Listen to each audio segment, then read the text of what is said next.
kuishi kwetu neno, tusiwe kalevi, tuishi haleluya, kila siku tuwe nao. Maisha yetu bila Yesu ni wasiwasi,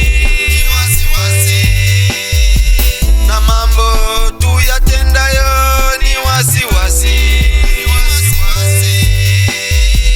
Maisha yetu bila Yesu ni wasiwasi. Endapo tuwe safi, tuishi kama vile Bwana alivyotupenda, tuishi neno lake kwetu kama vile kwake, tuwe naye kama vile apendavyo tuishi. Tusiwe wanafiki, bali tuwe wasafi wa mioyo na roho zetu.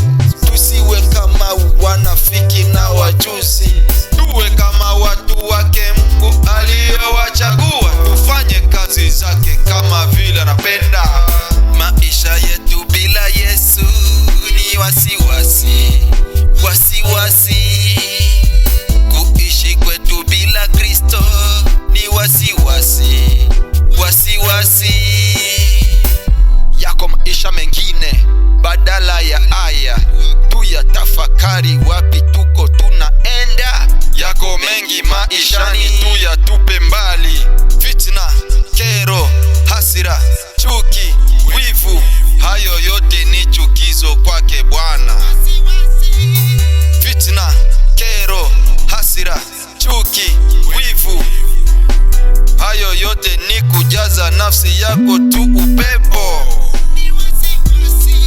Kila kabila, kila taifa, tufunguke sasa macho yetu, tuyatafakari na hayo mengine. Hata Mungu anasema tumfuate, tuyatambue kwamba Bwana yupo, Yesu yuko, Shetani yupo. Kesho yetu hatujue tuendapo.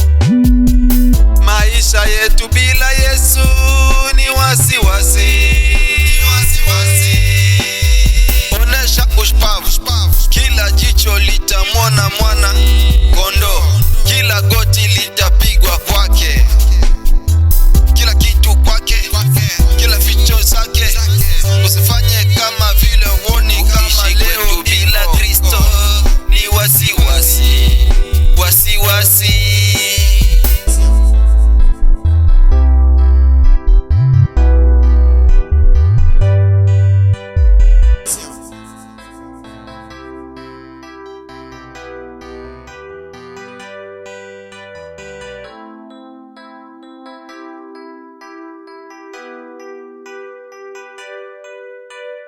Yeah.